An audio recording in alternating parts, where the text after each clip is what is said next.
invite you to remain standing for the reading of the gospel message, which comes from the book of Matthew, the 25th verse, verses 42 through 45. Listen for the word. For I was hungry, and you gave me no food. I was thirsty, and you gave me nothing to drink. I was a stranger, and you did not welcome me. Naked, and you did not give me clothing. Sick and in prison, and you did not visit me. And then they also will answer, Lord, when was it that we saw you hungry, or thirsty, or a stranger, or naked, or sick, or in prison, and did not take care of you? And then he will answer them, truly I tell you, just as you did not do it to one of the least of these, you did it not to me. And these will go away into eternal punishment, into the righteous, and the righteous into eternal life. This is the word of God for the people of God. Thanks be to God. Amen. So this week we continue with our study of spiritual gifts. And hopefully, if you were not here last week, did you get a puzzle piece when you came in? Okay, good. Hold on to your puzzle piece. Just a little outtake. You'll need to put your name on the puzzle piece.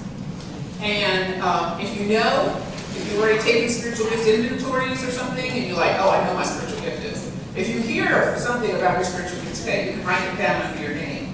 And the third thing we were supposed to do was write a time when we were going to pray about our spiritual gifts.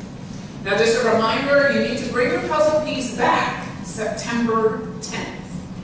Okay? September 10th is kind of the fall kickoff of Sunday school. We'll be back and going. So we have our adult class with Maxine, and we have our youth class with Laura. And so we're going to have a big celebration that day and kick off, and we'll probably pray over the kids for school and all that kind of thing. But you'll want your puzzle piece because we're going to put the puzzle back together. So it's really important, if you can't come, make sure to get your puzzle piece here. Because otherwise, our picture of the church will be holy. And not in the good kind of holy. So last week we started with gifts of word. And you'll need your bulletin insert again. Gifts of word. And if you missed last week, and we described 6 different spiritual gifts. It's on the website. Thank you, Eric, Mr. Gift Guy. And you can watch it and hear the description of those 6 spiritual gifts. And we described the ones according to the Reverend Patricia Brown, who wrote this book. It's a little old, but it's still good. It included apostleship, prophecy, evangelism, pastoring, teaching, and encouragement. So again, if you missed it, you can watch it on the website. So today we have 2 more gifts of the Word to explore. Gifts based on, exploring the Word of God or preaching the Word of God, etc. Knowledge and wisdom. And then we're going to start with 4 gifts of deed. Gifts of Word, gifts of deed. And so these 4 gifts of deed are assisting, giving, leadership, and compassion. So let's first look at knowledge.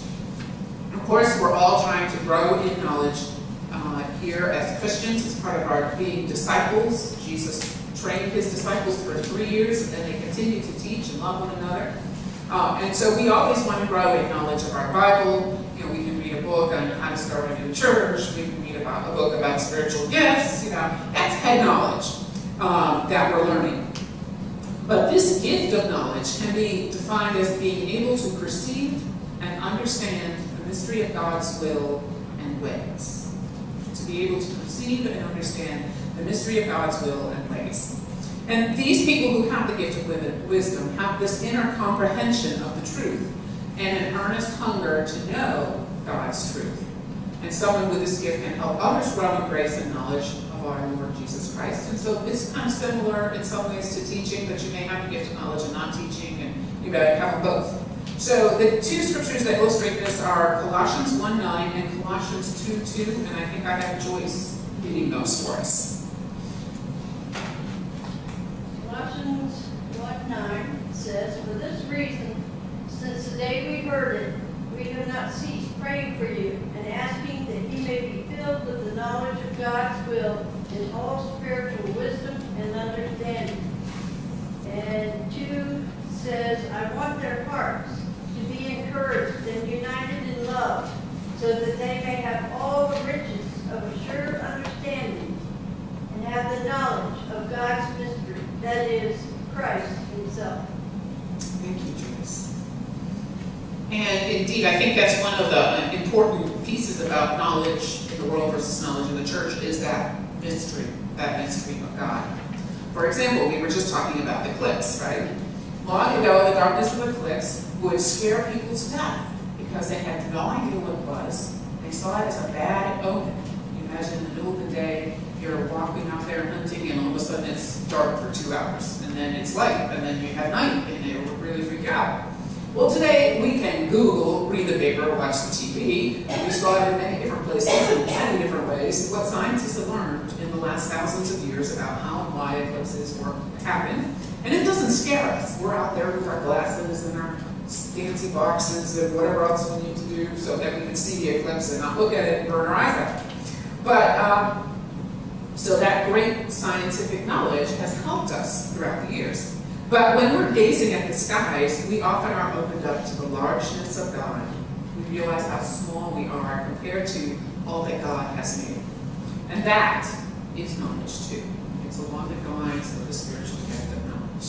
The kind of knowledge our forebears back in the eclipse was a bad omen day had much more astronomy than we do today, because they still understood the mystery of the universe. And some of us we've solved all the mysteries with our science, forget that there's still a lot of mysteries, and that in that mystery is God. So that's the gift of knowledge.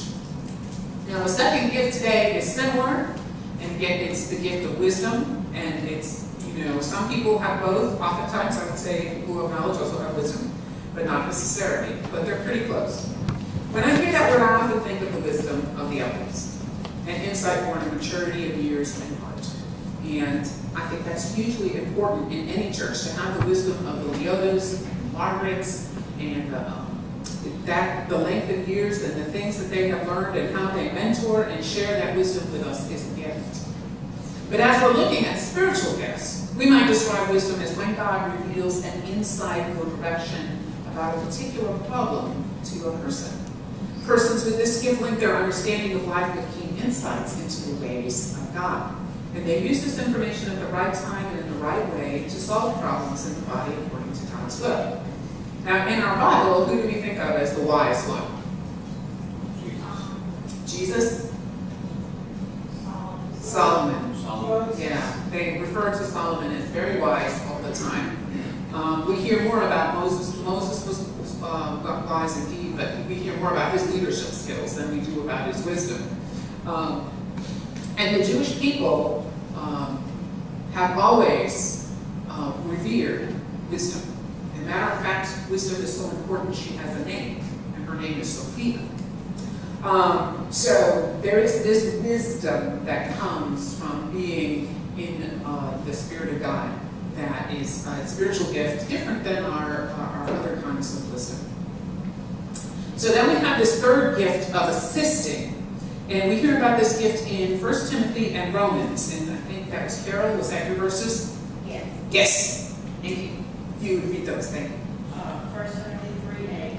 Deacons likewise must be serious, not double-tongued, not indulging in much wine, not greedy for loans. And Romans 16:1-2 tells us, I commend to you our sister Phoebe, a deacon of the church of Censorea, so that you may welcome her in the Lord as it is fitting for all the saints, and help her in whatever she may require from you. For she has been a benefactor of me and of myself as well. Thank you. So that was 1 Timothy 3:8 and Romans 16:1-2, if you're writing that down. And I forgot, I should say those aloud in case you're taking notes. I put sermon notes in there for you. But so how would you describe the gift of assisting?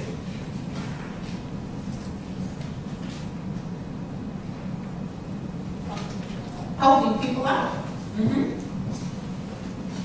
Yeah, it's one of our easier to describe gifts. It doesn't get so esoteric, doesn't it? Helping people out. These are the folks who bring support to those in need. So it could be our food pantry workers. It's giving aid to others. It's also the behind the scenes people who set the tables and take our count the garbage and all those kind of things. The Reverend Brown shares this vignette about Sally and Simon.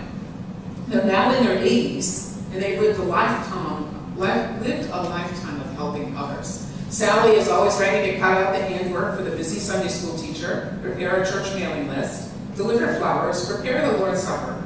Simon has always served on the trustees. He's always close at hand to help neighbors in need, deliver meals to the elderly, ushers at the Sunday service, paints the fellowship hall, hangs a window, or stops a leaky faucet. Simon's and Sally's work frees others to serve more effectively. All those S's. Sally's by the seashore there. So we thank God for our sisters. They're really important to the church. And they allow others to use their gifts tremendous ways. Fourth gift we want to look at today is giving. And again, that's kind of an easy one to share. It's basically the giving out of one's own gifts. Today, the Brugmans wrote lots of cherry tomatoes to share with you. We have an abundance and we're glad to share them with you. Please make sure they all go home. Because we have more coming. And I meant to ask you, Margaret, there are tomatoes down there in the garden on the church side. If people want those, should they go get them? Because they're not going to be good by I'll get a tree pit to see them. Ah, bless you. So, and Margaret's got our wonderful, gifted, green-thumbed, fingered people who will be taking our tomatoes from the garden to seek us. So we're sharing all of these wonderful things. This is part of our giving.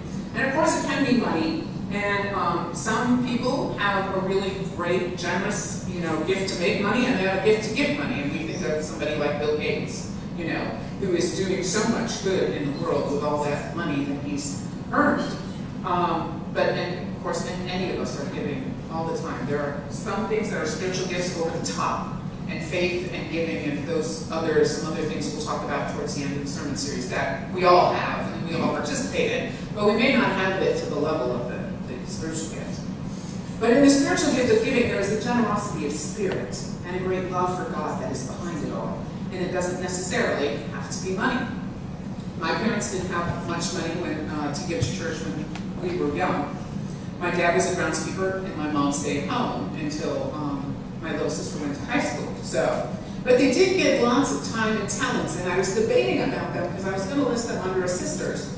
But those who assist people, sounds like assisters. But then, in this day and age, when time is so precious, I'm thinking our sisters may have to move into the giving category, because to be so generous with your time is more valuable than money to us often. We save it and we hoard it because we don't want to share our time. So I'm not sure. We might have to give those who give up their time in the givers category, but again, some of these are really close, so it may not take much to tip the scales either way. And we have 3 scriptures that talk about giving.